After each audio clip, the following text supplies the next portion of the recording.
This is all wrong. I shouldn't be up here. I should be back in school on the other side of the ocean. Yet you all come to us young people for hope. How dare you! Boring. Boring.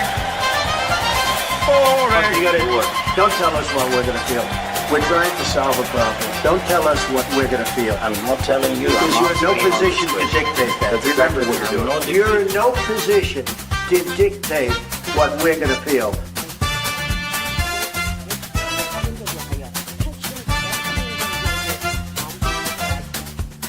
I call again for an immediate ceasefire in Gaza, the return of the sausages, the hostages.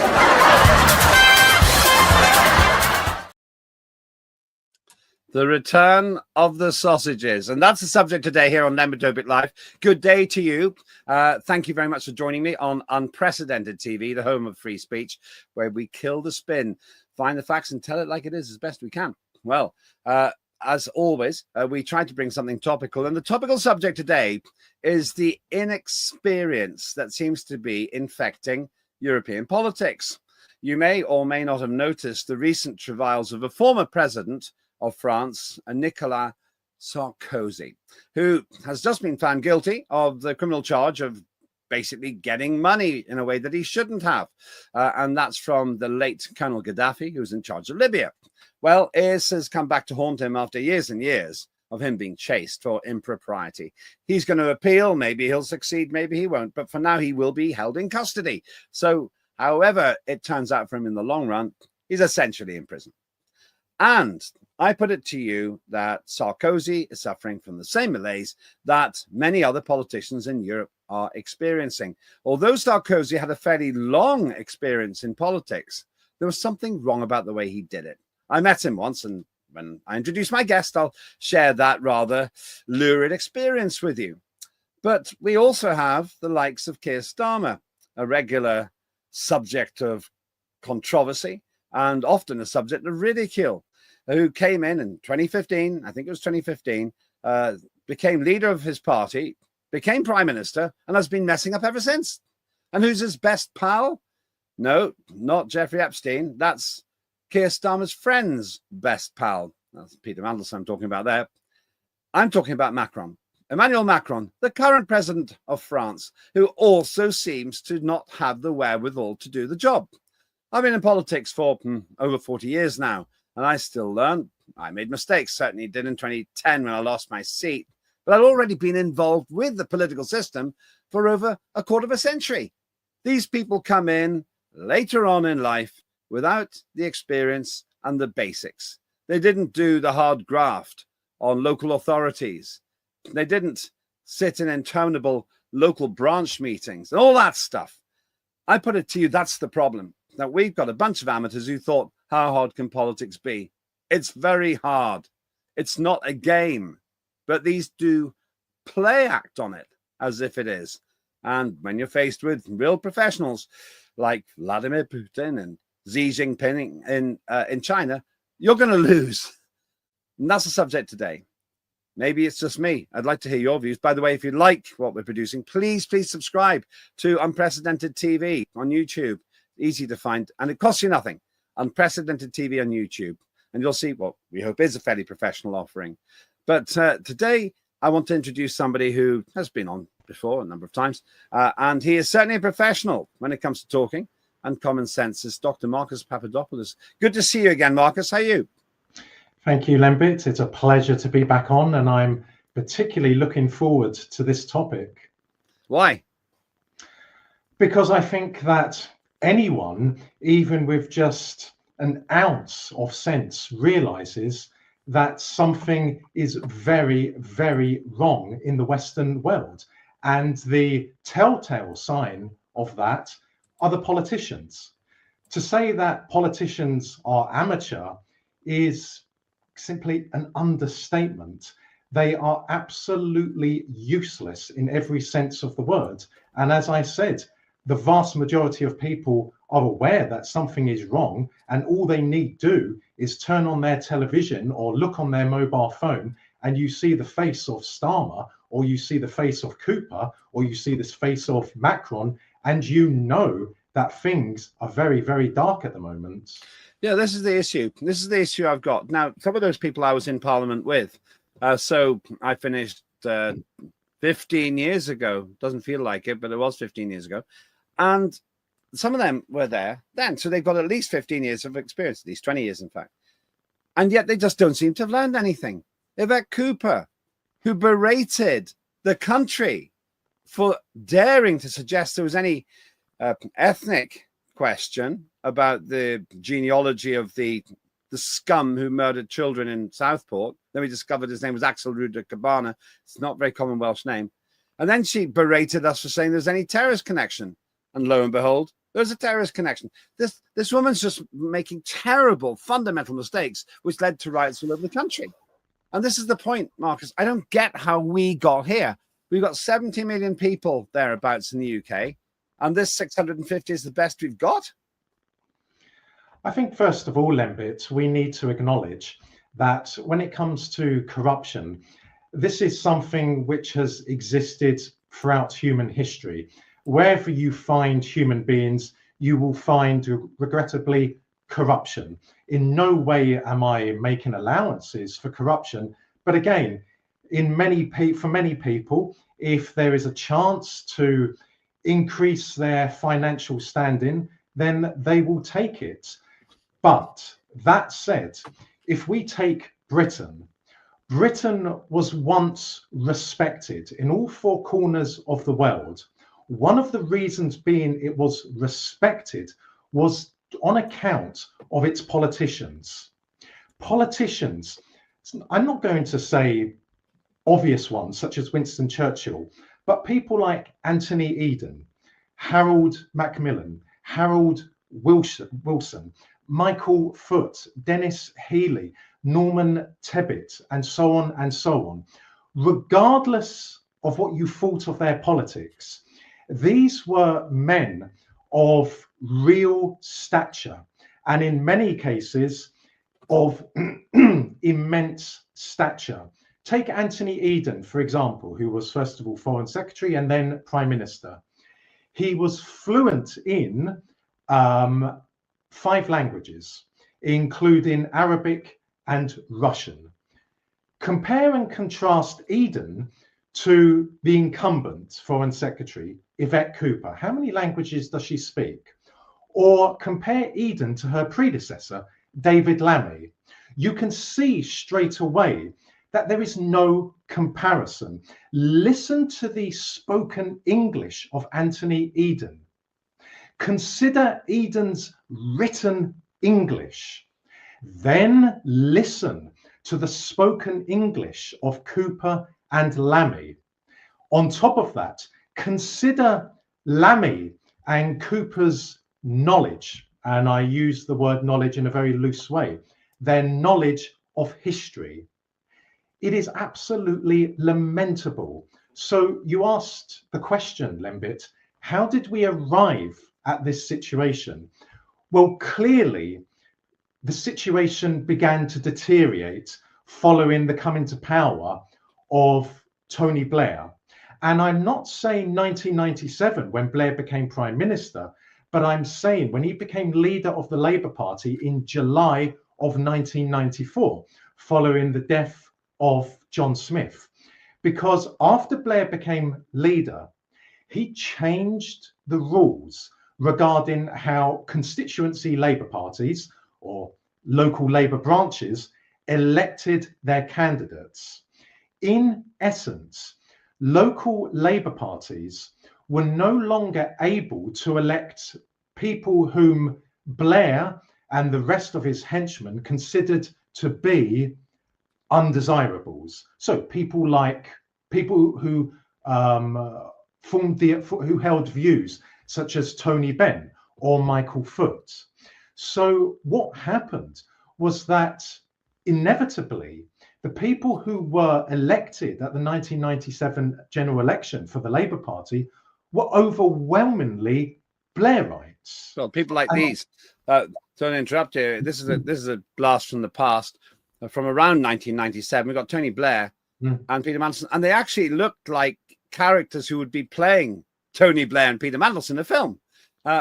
Because Yeah. there's something about their appearance which just doesn't look like the hard-bitten, heavy-duty politicians of the past. No, it doesn't. It's almost as if a door was open to them, so to speak. But what I would say about Tony Blair, whilst he is a very, very dark entity, nonetheless, he is exceptionally gifted. Mm-hmm. He once had an ability to communicate with practically anyone in the country. Now, ever since the criminal, unprovoked and murderous invasion of Iraq, Blair's reputation has been absolutely decimated, and rightly so.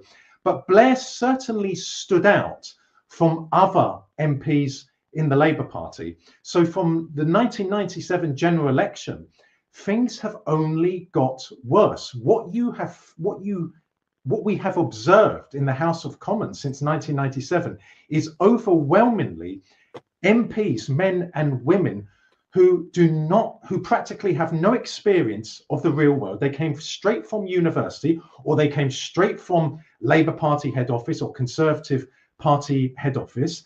They are not intelligent. They are not devoted to Britain. They are not devoted to the British people. They are devoted to themselves. They're devoted to their bank accounts. They're devoted to their status, and they are devoted to networking. And that is one of the main reasons which I have for many years now cited in my argument that Britain is dead. I do not believe that Britain is in serious trouble, that Britain is lawless. No, Britain is dead. The British people are not dead, and a new Britain can be created. We can resurrect the good aspects of the Britain that you were born into, Lembit, that I was born into, but quite frankly, that Britain is long gone. So the British people have an opportunity now to create something new. Now, you mentioned the lack of robustness, I think, intellectual and experiential in Parliament. I agree. Recently, I did a show exploring the Liberal Democrat leader, Ed Davey. I used to share an office with him, and he devoted his entire election campaign to rubbish like this. This is the kind of thing he was doing. He seemed to think that getting headlines of any sort was a good idea. I would maybe have agreed with him had I not had my own experience of life. And then I realized that the public aren't quite as forgiving as I thought. He is the leader. And then he's been praised because they got 72 members of parliament for the Lib Dems, the highest number that's ever been achieved. But he'd have got a lot more if he hadn't been doing this kind of nonsense. So we've got clowns and amateurs in parliament. I'm interested to know what you mean by Britain is dead. What do you mean by that? Culturally and spiritually, Britain is dead. So, for example, the government recently made the argument to a court, specifically the Home Office made an argument that the rights of illegal immigrants are more important than the rights of Britons. That is abnormal, Lembit. That is not the way that a normal country functions. It is in human nature, sadly, that we can become conditioned to anything, no matter how awful something is, no matter how abnormal something is. Over time, and if nothing is done about it, we start to accept it. We might not like it, but we become conditioned to it. Well, quite frankly, people around the world are viewing Britain with absolute shock and absolute disgust. And to make it worse, a so-called judge who should never have been given that case in the first place, but then the judiciary is neither free nor independent in Britain, agreed with the Home Office's argument that illegal immigrants have more rights than British people. Go to Latin America and say that and see what the response would be. Go to Russia and say that. Go to Africa and say that. Go to China and say that. Go to the Middle East and say that. And see what the response of people would be. I'm afraid that Britain is dead. Is it normal that there are thousands upon thousands of children who are victims of grooming gangs? And in some cases, those victims have been denigrated. Yeah. Is anything going to be done about it? Let's be honest about it, Lembit. We all know that a few people might be sacrificed by the British establishment as a way of saying that the wheel of justice turns in Britain. But the reality is that the people at the very heart of that unforgivable, deplorable, diabolical episode will never be held to account. I also warned a few years ago that the British establishment, now that the vast majority of Britons are awake to the evil which exists in Britain, that the British establishment could carry out a tactical retreat whereby they start to throw people under the bus, so to speak, as a way of saying the system was penetrated by rotten human beings. And we apologize for that, but we are getting to grips with the situation and we are ensuring that people will be arrested, charged, and put before a court of law. Now we're starting to see that tactical retreat. British people must not be tricked by this, because a tactical retreat is not a defeat. The British establishment must be defeated. Only then can we create a new Britain for Britons. Britons. Before we go further, interesting you should say that. I want to remind viewers that Claire Dyer, one of our presenters, is also a huge activist, very much trying to reclaim the streets, at some risk to herself, I have to say. Her program, Dire Consequences, touches on some of the subjects as well. Just have a look at this.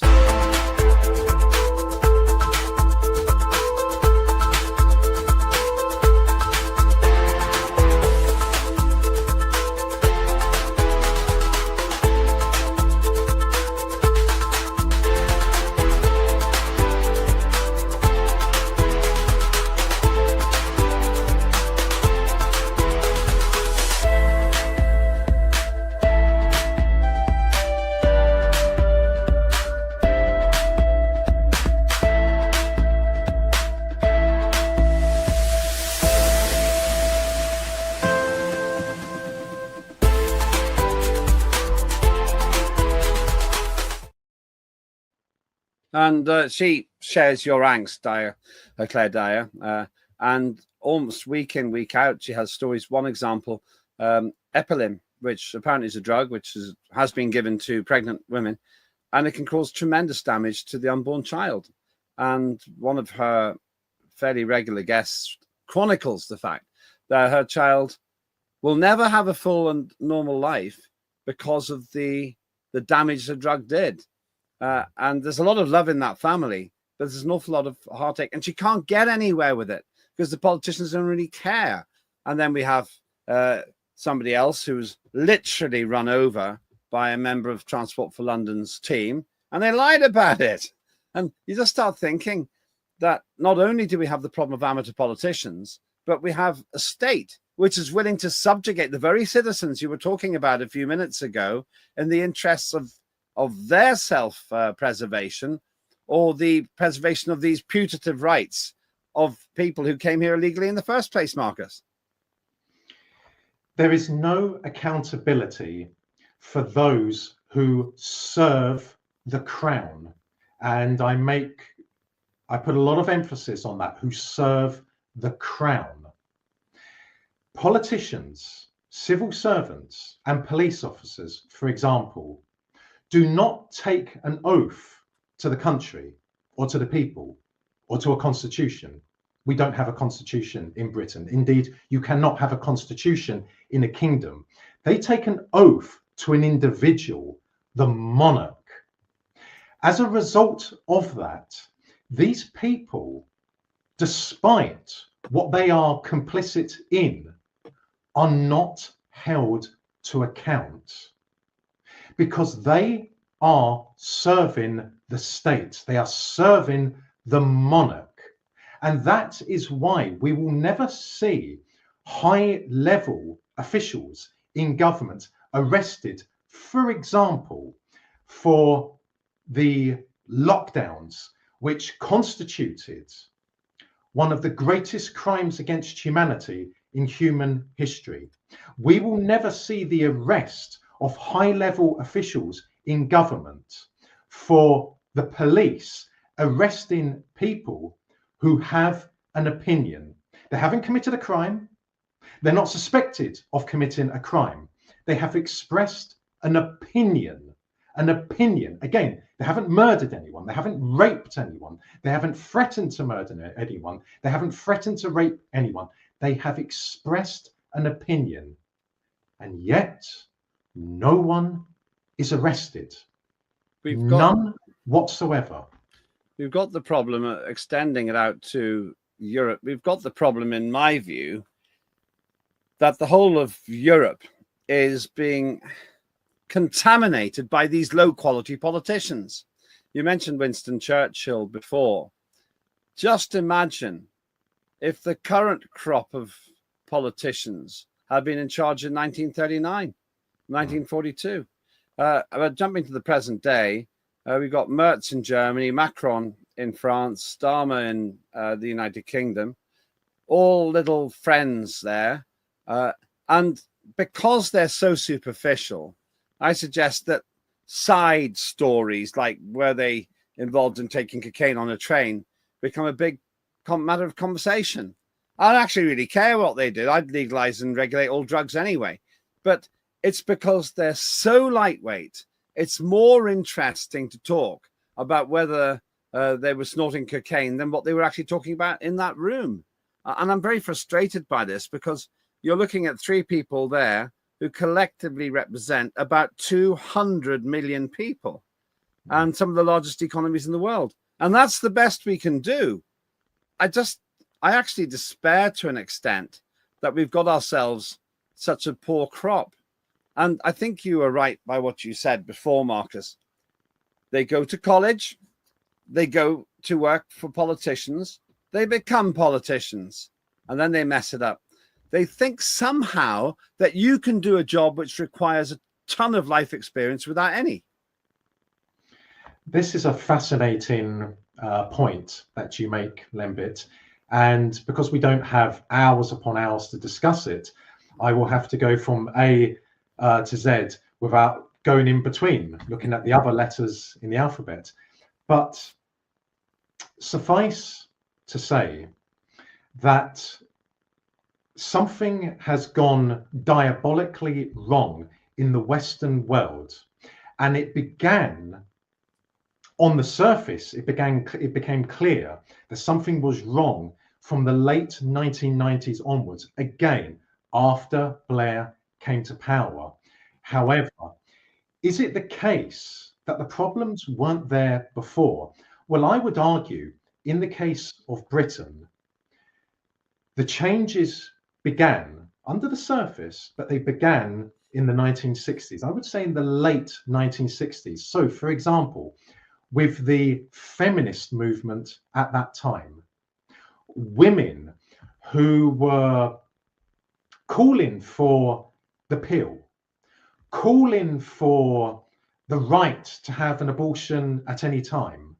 Now, there's something inherently wrong about women who take joy in abortion. And yet that's what we saw. We also saw in the late 1960s, and this is documented, primary source evidence exists to document this, that attacks began on the churches in Britain.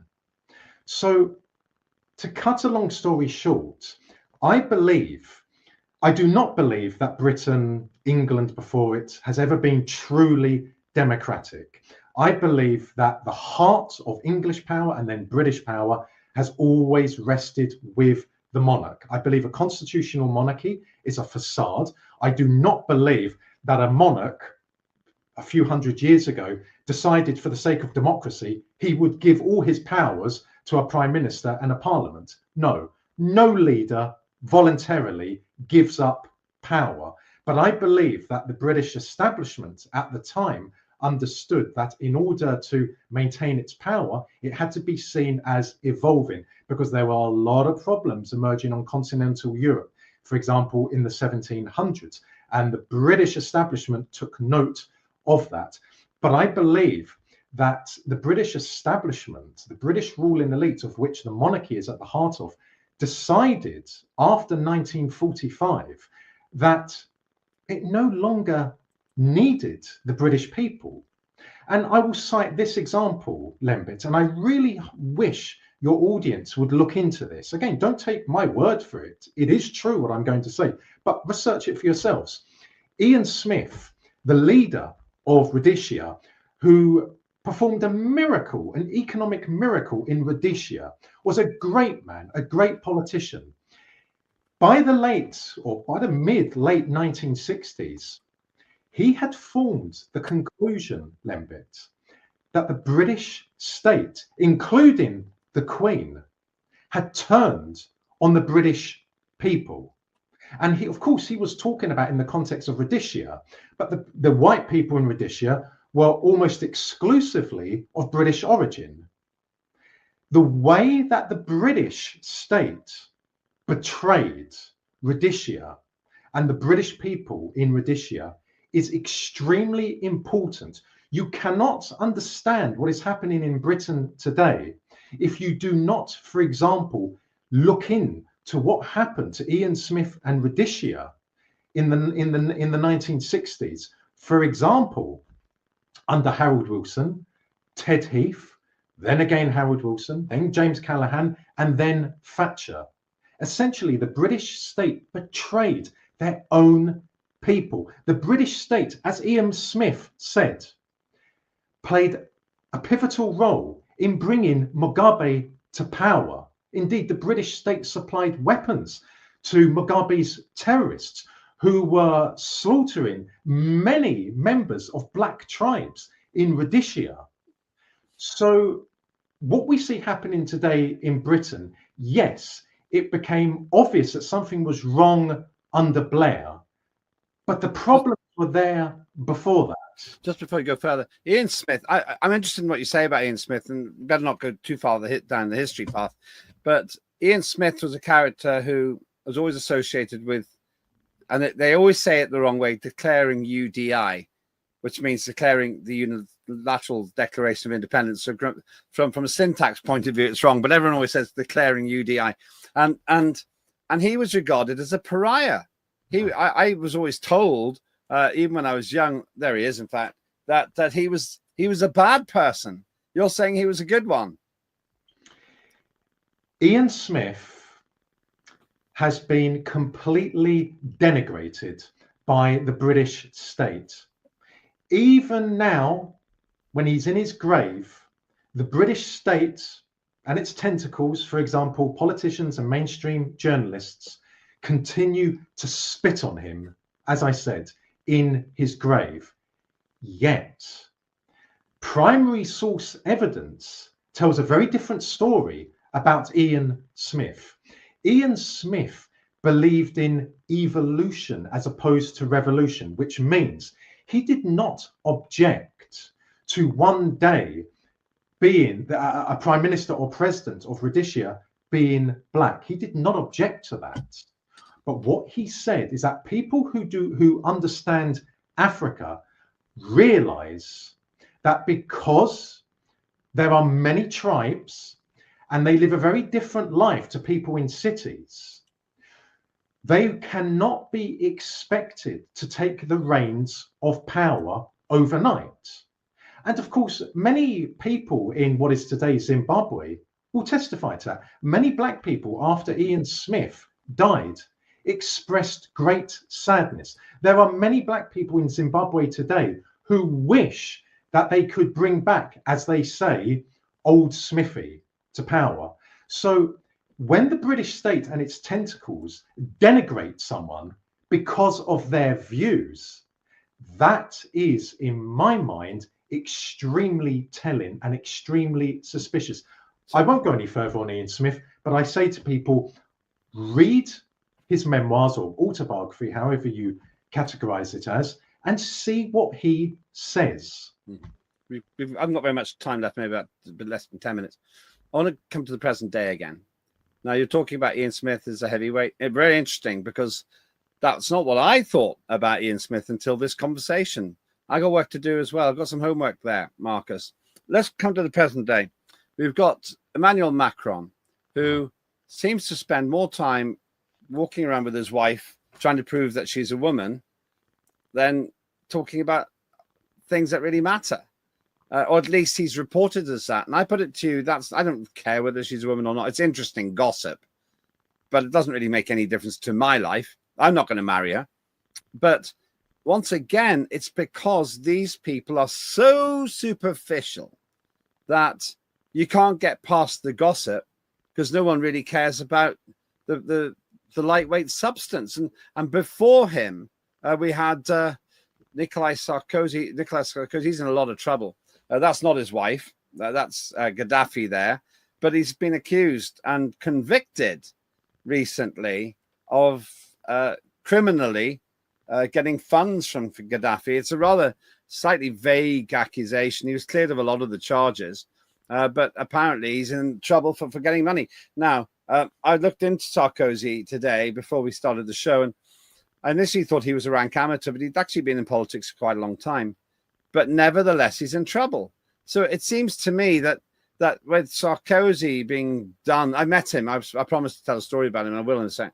Being done for this, it looks like the rot set in France as well. My story is I met Sarkozy, I think it was in the year 2006, and I thought he was reprehensibly unpleasant. I thought he was arrogant, self-satisfied, totally unable to read the room, all kinds of things I didn't like about him. So I'm not sorry that he's gone down. But it seems to me, Marcus, that the irony of Tony Blair trying to be big friends, not Tony Blair, sorry, that's from the past, from Keir Starmer, trying to be big friends with Emmanuel Macron, it more or less benchmarks them both as very poor politicians. There is a reason why Macron pursues other avenues which are not related to his job. There is a reason why Starmer does exactly the same thing. And their equivalents in Scandinavia and in Germany and so on throughout Europe. And indeed, it extends to Australia and New Zealand. It is because these people are not running the country or their countries. They are puppets. Does anyone really believe that Starmer can run a country? Does anyone really believe that Cooper or Lammy formulated British foreign policy? For God's sake, they are as thick as two short planks. They are useful idiots. They are puppets. If you take the Foreign Office, who determines British foreign policy there? The permanent undersecretary. And the permanent undersecretary is drawn from the from the heart of the British establishment. Here's a Lammy story. has gone from the Foreign Office. Now Cooper is there. What does Cooper know about international relations? What did Lammy know about international relations? Well, obviously, pretty much nothing. He was a disaster area as foreign minister. This picture here reminds us of a story which has virtually vanished.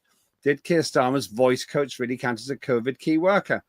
After all the claims and moaning and whinging by him and Labour that the Conservatives hadn't locked down enough, strangely, Keir Starmer himself invited a voice coach during the lockdown to visit him in mysterious circumstances, let me say. And this is the kind of double speak that people don't like. On top of that, I'll just throw this one in. We know Keir Starmer loved to go, I'm not sure he's doing it so much now, but loved to go to Ukraine to get photographs with his mate, Volodymyr Zelensky. the amateur hour president of Ukraine. Let's not forget about this. This is him. This is Vladimir Zelensky doing the job he actually was trained for, being a comedian. In this picture, he was playing the piano with his personal member and 3 other men. And now he's the president of Ukraine. There's a pattern here, I think. And it seems to me it's hardly surprising that rather more heavyweight politicians like, oh, that's Andy Burnham there in the picture, are now openly saying they're being asked to stand against him. Burnham, I have a lot of time for. I know him well, and I thought he was always a straight shooter when it came to his politics, honest. I'm wondering if you think there's any hope for Labour, any hope for the country if we change the politicians at the top of the old parties. Again, this is a very, very, very big question to answer. In short, no, I don't. I have immense respect for Rupert Lowe. I have immense respect for reform councillors. I have grave leadership of reform at Westminster. I believe that Sunak, who was another imbecile, his job was to destroy the Conservative Party, pave the way for Starmer. Starmer's job is to implement things that no normal human being would want to do. And by doing that, I believe that Starmer will pave the way for Farage. I suspect that next year there could be a snap general election and that reform will surge to power.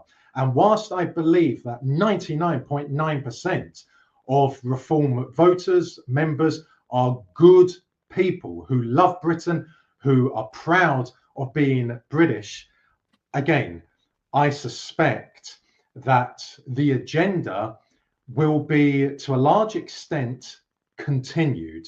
So Yes, wait a minute. So before we go away from this, how would Andy Burnham fit into this? Because Andy Burnham is quite obviously, this is my opinion, but to me, obviously a more credible politician than Keir Starmer. If Andy Burnham gets through, and I can't see anyone to stop him, then that would slightly stymie the plan, wouldn't it? Well, maybe the British establishment is preparing to dump Starmer. I mean, that is a possibility. Britain is not a democracy. Britain is a tyranny and a kleptocracy. All of these politicians, they are all puppets. So perhaps, yes, the British establishment is now paving the way for Burnham to become leader. But again, how different is he going to be? And this applies to all countries in the Western world. The Western world is under attack. The Western world is under siege. Western civilization is being dismantled, not being dismantled by the puppets, the useful idiots. Well, they've been given their instructions. You have to get to the root of the problem. You have to get to the heart of power. That is not a conspiracy theory. Again, does someone really believe that Starmer is running Britain? Well, Does he said someone himself. really believe that Zelensky is running Ukraine? He said himself that he'd rather, this is Keir Starmer, he'd rather be in Davos than in Westminster. That's the Prime Minister. He'd rather be with his unelected rich buddies in the World Economic Forum than in the semi-democratic Westminster. We know from his own words that what you're saying is correct. Just a word about Farage, you're not that persuaded? A lot of what Nigel Farage says and has been saying for well over 25 years now, I support. But he has said that he would not deport each and every illegal immigrant. He has not said that he will halt immigration. I think find he has, that though. very concerning. He made a speech. He said, no ifs, no buts. If you come in here illegally, you get deported and you never get the chance to apply. Yes, he did say that a few weeks ago. Yes, but what about the 200,000 who are already here illegally? Like, he's changed. He just said that he would remove the indefinite leave to remain, ILR, and he was quite. He made a speech about this a couple of weeks ago. I think he has tightened up on that.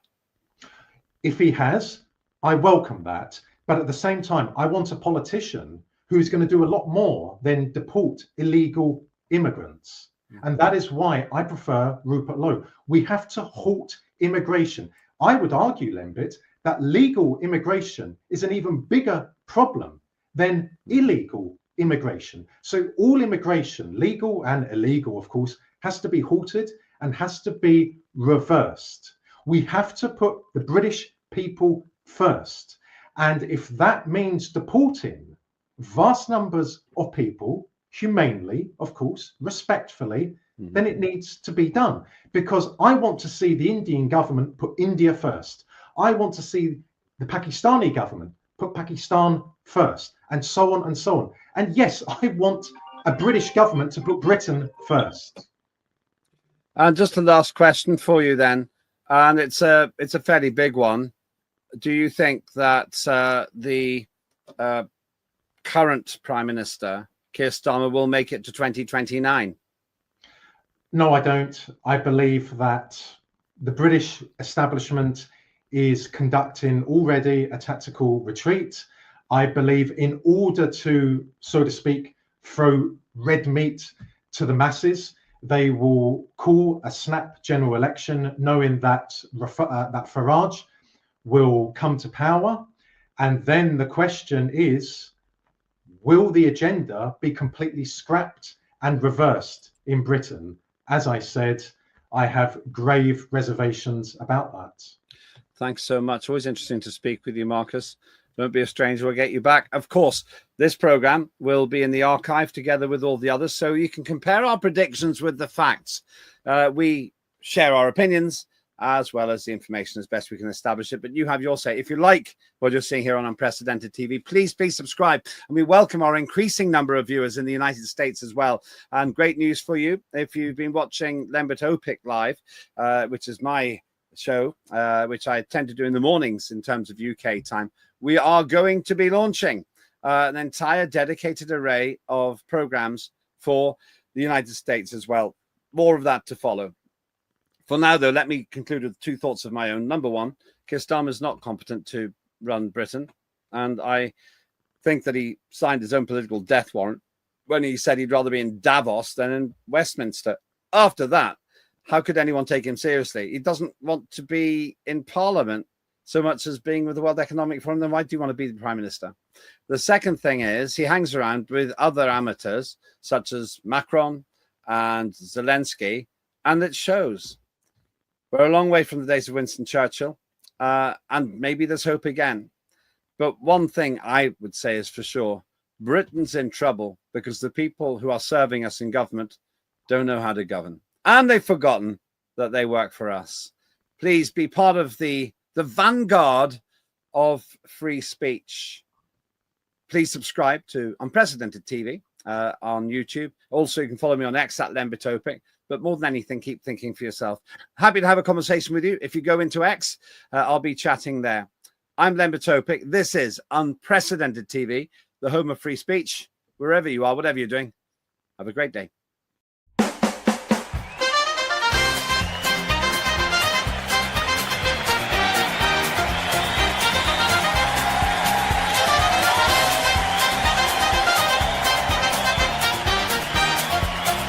Immediate ceasefire in Gaza, the return of the sausages.